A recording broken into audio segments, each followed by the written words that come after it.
ഗുജറാത്തിൽ മർക്കസ് സ്കൂളുണ്ടാക്കിയപ്പോൾ അവിടെ സ്കൂളിൽ ജോലി ചെയ്യുന്ന ഒരു അമ്മ, ഞാനൊരിക്കലും അവിടെ 10 വർഷം കഴിഞ്ഞ സ്കൂളിൽ ഒരു മീറ്റിങ്ങിന് ഒരിക്കൽ ചെന്നപ്പോൾ ടീച്ചർമാരുടെ ഒരു യോഗം വിളിച്ചപ്പോൾ ഒരു ഗുജറാത്തി അമ്മ വന്നിട്ട് പറഞ്ഞു, ഞാൻ ഒരു ഹിന്ദുവാണ്.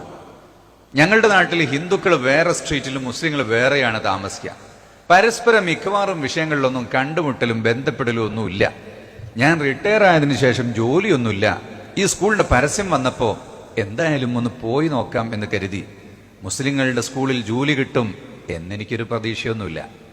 മാത്രമല്ല, എന്നെ അങ്ങോട്ട് എൻ്റെ നാട്ടുകാർ പോകാൻ വിടൂല്ല. പൊതുവെ അങ്ങനെയാണ് ഞങ്ങളുടെ നാട്ടിൽ. ഗത്യന്തരമില്ലാതെയാണ് ഞാനിവിടെ ജോലിക്ക് വന്നത്. വന്നപ്പോൾ 2 കാര്യങ്ങളാണ് എൻ്റെ മനസ്സിലുണ്ടായിരുന്നത്. 2 പേടിയുണ്ടായിരുന്നു. ഒന്ന്, മുസ്ലിങ്ങൾ ഭീകരവാദികളാണ്, അപ്പൊ അവരെന്തെങ്കിലും ചെയ്യോ എന്നുള്ള പേടി. രണ്ടാമത്തേത്, മുസ്ലിങ്ങൾക്ക് വൃത്തിയില്ല, അവർ മത്തിയും കോഴിയൊക്കെ തിന്നുന്ന ആളുകളാണ്. അങ്ങനെ ഞാൻ സ്കൂളിൽ പേടിയോടുകൂടിയാണെങ്കിലും എൻ്റെ ജീവിതത്തിൻ്റെ ഒരു മാർഗം കണ്ടെത്താൻ വേണ്ടി ജോലിക്ക് വന്നു. കുറച്ചു ദിവസം ഇവിടെ നിന്നപ്പോൾ തന്നെ എനിക്കെല്ലാം മനസ്സിലായി. ചിലപ്പോൾ സ്കൂൾ വിട്ട് ചില എക്സ്ട്രാ ആക്ടിവിറ്റീസിന് വേണ്ടി ഇവിടെ നിൽക്കുമ്പോൾ വീട്ടിൽ നിന്ന് ഫോൺ ചെയ്യും, അമ്മേ എന്ന് വിളിച്ചിട്ട്. അപ്പൊ ഞാൻ പറയും, മക്കളെ, I am more safer at school than at home. ഞാൻ വീട്ടിലുള്ളതിനേക്കാളും സേഫാണ് ഇവിടെ, എൻ്റെ കാര്യത്തിലൊന്നും പേടിക്കണ്ട. പിന്നെ വൃത്തിയില്ല എന്ന് പറയുന്ന ഒരു ആശയത്തെ ഞാൻ കണ്ടത്, എൻ്റെ ഈ സ്കൂളിലെ കുട്ടികൾ ബാത്റൂമും പോയി വന്നാൽ ചിലപ്പോൾ ഇങ്ങനെ പാൻസിന്റെ തലയൊക്കെ കഴുകുന്നത് കാണാം. ഞാൻ ചോദിക്കും, അതെന്താണ്? അതൊരു തുള്ളി മൂത്രം ധരിച്ചതാ. ഒരു തുള്ളി മൂത്രം തെറിച്ചാൽ ഇത്രയൊക്കെ കഴുകണം എന്നൊക്കെ ഈ മതം പഠിപ്പിക്കുന്നുണ്ടോ? എത്രമാത്രം വൃത്തിയുള്ള മതമാണ്, എത്ര ശുദ്ധിയുള്ള മതമാണ്. അപ്പൊ പറഞ്ഞു, ആഴ്ചയിൽ നഖം മുറിക്കണം, പല്ല് ദിവസം എത്രയോ പ്രാവശ്യം തേക്കണം, ഉറങ്ങാൻ പോകുമ്പോഴും ഉറങ്ങി എഴുന്നേൽക്കുമ്പോഴും നിസ്കരിക്കാൻ വുളൂ ചെയ്യുമ്പോഴും നിസ്കാരത്തിന് നിന്നാലും പല്ല് മഞ്ഞയാകുമ്പോഴും ഒരു ദുർഗന്ധമുണ്ടെങ്കിലും ഖുർആൻ ഓതാൻ വേണ്ടിയും വീട്ടിലേക്ക് കയറാൻ വേണ്ടിയും ഇങ്ങനെ ഒരുപാട് കാര്യങ്ങൾക്ക് മിസ്വാക്ക് ചെയ്യണം. എന്തുകൊണ്ടാണ് മിസ്വാക്ക് ചെയ്യേണ്ടത്? അത് കൈവിരൽ കൊണ്ടല്ല, എന്തെങ്കിലും ഒരു ഉരവുള്ള വസ്തു കൊണ്ട്, ഒരു ശീലയായാലും മതി, അല്ലെങ്കിൽ എന്തെങ്കിലും പൗഡറോ മറ്റോ ചേർത്ത് ഉരമുണ്ടാക്കിയാലും മതി. അത് മരം കൊണ്ടായാൽ നല്ലതാണ്, മരം പച്ചയായാൽ നല്ലതാണ്, പച്ച തന്നെ സുഗന്ധമുള്ളതായാൽ നല്ലതാണ്, സുഗന്ധമുള്ള പച്ച തന്നെ അറാക്കായാൽ നല്ലതാണ്. അതിന്റെ നീളം ഇത്രയാണ് വേണ്ടത്, ഇങ്ങനെയാണ് പിടിക്കേണ്ടത്. സുബ്ഹാനല്ലാഹ്. വലതുഭാഗത്ത് തുടങ്ങണം, പിന്നെ മുന്നിലാകണം, പിന്നെ ഇടതുഭാഗത്ത് ആകണം, വലത് തന്നെ ഉള്ളും പുറവും നടുവും തേക്ക്. പല്ലു തേക്കാൻ എത്രമാത്രം നിയമങ്ങളാണ്, കുളിക്കാൻ എത്രമാത്രം നിയമങ്ങളാണ്. സുബ്ഹാനല്ലാഹ്. ഒരു ജീവിതത്തിൽ ചെയ്യേണ്ട മുഴുവൻ കാര്യങ്ങളും വിശദീകരിച്ചിട്ടുള്ളൊരു മതമാണല്ലോ വിശുദ്ധ ഇസ്ലാം എന്ന് പറഞ്ഞും മനസ്സിലാക്കിയും, അല്ലെങ്കിൽ ഇവിടെ ജീവിച്ച മുസ്ലിംകളായ വലിയ യതിവര്യന്മാരായ മഹത്തുക്കളെ കണ്ട് അവരുടെ മുഖം കണ്ടിട്ട് ആകർഷിച്ചിട്ട് അങ്ങനെ ഇസ്ലാമിലേക്ക് വന്നിട്ടുള്ളവരല്ലാതെ ഒരാളെപ്പോലും നിർബന്ധമായി ഇസ്ലാമിലേക്ക് കടത്തിയിട്ടില്ല, കടത്താൻ സാധിക്കുകയില്ല. ഖുർആൻ പറയുന്നുണ്ട്, നിർബന്ധിച്ചുകൊണ്ടൊരാളെ മതത്തിലേക്ക് കൊണ്ടുവന്നാൽ അത് മതത്തിൽ കയറൂല, എൻട്രാകൂല. അത് സ്വയം ബോധത്തോടുകൂടി തന്നെ വരുന്നവരാ.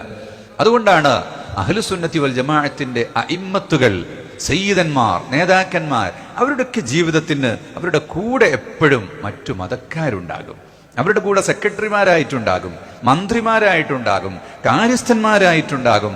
മമ്പുറം തങ്ങളുടെ കൂടെ കോന്തുനായരുണ്ടായിരുന്നു, ഉമർ ഖാദി തങ്ങളുടെ കൂടെ ചോയി ഉണ്ടായിരുന്നു, മങ്ങാട്ടച്ചൻ കുഞ്ഞായിൻ മുസ്ലിയാർ അവരുടെ കൂടെയാണ് ഉണ്ടായിരുന്നത്. നിങ്ങളുടെ നാട്ടിലൊക്കെ നോക്കിയാൽ നിങ്ങൾക്കിത് കാണാം.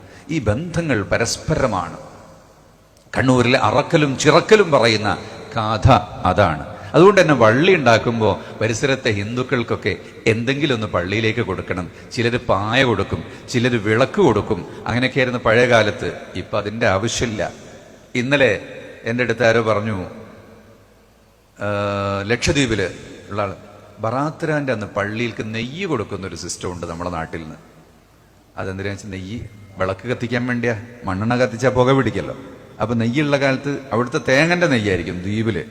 പശുവിന് പോറ്റാൻ പുല്ലുണ്ടാവില്ലല്ലോ. അതുപോലെ എണ്ണ കൊടുക്കുക, ഇങ്ങനെ എന്തെല്ലാം കാര്യങ്ങളിൽ പരസ്പരം സഹകരിച്ചു കൊണ്ടുപോയിട്ടുള്ളവരാണ്. അങ്ങനെ മതത്തിന്റെ, സൗഹാർദ്ദത്തിന്റെ, സ്നേഹത്തിന്റെ ഒരു നാടാണ് നമ്മുടെ നാട്. അവിടെ ഒരു വിളക്ക് കൂടി ഇവിടെ ഉയർന്നു വന്നിരിക്കുകയാണ്.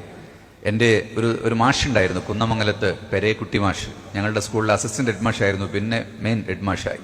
മർക്കസിന്റെ തൊട്ടുമുറ്റിലായിരുന്നു വീട്. അദ്ദേഹം അവസാനം അവിടുന്ന് വീട് വിറ്റ് പോകുമ്പോൾ കോയ മുസ്ലിയാർ മാനേജർ അള്ളാഹു പുറത്തു കൊടുക്കട്ടെ, അദ്ദേഹമാണ് അന്ന് ആ കച്ചവടം ചെയ്യുന്നത്. മാഷ് പറയാം, എനിക്ക് ഇവിടുന്ന് വിട്ടുപോകാൻ കഴിയില്ല, എനിക്ക് ഈ വാങ്ക് എപ്പോഴും കേൾക്കണം. മർക്കസിലത്തെ വാങ്ക് ഭയങ്കര രസമാണ്. അങ്ങനെ അയാൾ ചാത്തമംഗലത്ത് പോയി താമസിച്ചു. പിന്നീട് സ്വന്തം മകളുടെ വീട്ടിൽ വന്ന് താമസിച്ചു. അയാൾ പറഞ്ഞു, എനിക്ക് അത് കേൾക്കാതെ ജീവിക്കാൻ കഴിയൂല. ഏറ്റവും നല്ല സുന്ദരമായ വാങ്ക് കേൾക്കാൻ എല്ലാവർക്കും ഇഷ്ടമാണ്. കൈതപ്ര നമ്പൂതിരി ഒരു ദുബായിന്ന് ഒരു നോമ്പുതറിയുടെ സദസ്സിലുണ്ടായപ്പോൾ എന്നോട് പറഞ്ഞു, എന്തൊരു മനോഹരമായ വാങ്കാണ് ഇവിടുത്തെ വാങ്ക്. നമ്മുടെ നാട്ടിൽ വാങ്ക് കൊടുക്കുന്ന പോലത്തും അങ്ങനത്തെ ട്രെയിനിങ് കൊടുക്കണം, നല്ല വാങ്കാവുമ്പോൾ വല്ലാത്ത ഇഷ്ടമായിരിക്കും എന്ന്. കാരണം അത് ജനങ്ങളെ സമയമറിയിക്കാൻ പഴയകാലത്ത് വാച്ചില്ലല്ലോ, അല്ലെങ്കിൽ വേറെ മാർഗങ്ങളൊന്നുമില്ല. അപ്പൊ ഈ 5 നേരം വാങ്ക് കൊടുക്കുമ്പോൾ ജനങ്ങൾക്ക് സമയമറിയാൻ തന്നെയുള്ള വലിയ ഒരു കാര്യമാണത്. അവിടെ വിളിച്ചു പറയുന്നതും എന്താണ്? അല്ലാഹു അക്ബർ. നമ്മളെല്ലാം നിസ്സാരരാണ്. നമുക്കൊരു വയറിളക്കം വന്നാൽ കഥ കഴിഞ്ഞു. ഒരു ശ്വാസമുട്ട് വന്നാൽ ഒന്നും പറയാനില്ല. പഞ്ചസാരയുടെ ഫാക്ടറി ഉണ്ടെങ്കിലും ഒരു സ്പൂൺ പഞ്ചസാര ചേർത്ത് ചായ കുടിക്കാൻ പറ്റൂല. മനുഷ്യന്റെ കാര്യം ഒന്നിനും കൊള്ളൂല, അവൻ വളരെ ദുർബലനാണ്. അല്ലാഹു അക്ബർ. സൃഷ്ടാവായ അള്ളാഹുവാണ് വലുത്, അള്ളാഹുവാണ് വലുത്, അള്ളാഹുവാണ് വലിയവൻ എന്ന് വിളിച്ചു പറയുമ്പോ മനുഷ്യന് ഞാൻ നിസ്സാരനാണ്. അപ്പൊ ഞാൻ ആരുടെ മുന്നിലും അഹങ്കരിക്കാൻ പറ്റൂല, ആരുടെ മുന്നിലും അഹങ്കരിക്കാൻ പറ്റൂല. വലിയവരെ ബഹുമാനിക്കണം, ചെറിയവരോട് സ്നേഹം കാണിക്കണം, അയൽവാസികളോട് സ്നേഹമുണ്ടാകണം. സ്വന്തം വീട്ടിൽ ഭക്ഷണം പാകം ചെയ്യുമ്പോൾ കറിയിൽ ഒരല്പം കൂടെ വെള്ളമൊഴിച്ച് കുറച്ച് നേർപ്പിക്കണം, അടുത്ത വീട്ടുകാർക്ക് കൂടി കൊടുക്കാൻ എന്ന് മുത്തു റസൂലുള്ളാഹി സ്വല്ലല്ലാഹു അലൈഹി വസല്ലം തങ്ങൾ ആയിഷ ബീവി റളിയല്ലാഹു അൻഹായോട് പറഞ്ഞത് നമുക്കറിയാം. അങ്ങനെയുള്ള സ്നേഹത്തോടെ ജീവിച്ചൊരു നാടാണ് ഇനിയും നമ്മുടെ നാട്.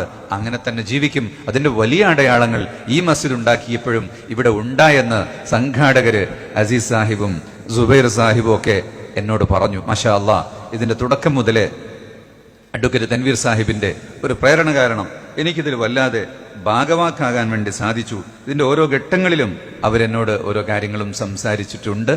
ബഹുമാനപ്പെട്ട ഹസൻ ബാവ, കേരളത്തിന്റെ അറബി കവിയായ റൈറ്റാൽ ഹസൻ സക്കാഫിയുടെ വസീലയോട് കൂടിയാണ് ഈ മസ്ജിദിനുള്ള വലിയൊരു സഹായം നമുക്ക് ലഭിച്ചിട്ടുള്ളത്. ഇവിടെ അതിന് സജീവമായി നാട്ടുകാരൊരുപാട് അധ്വാനിച്ചും സഹകരിച്ചുമാണ് ഇത് പൂർത്തിയാക്കിയിട്ടുള്ളത്.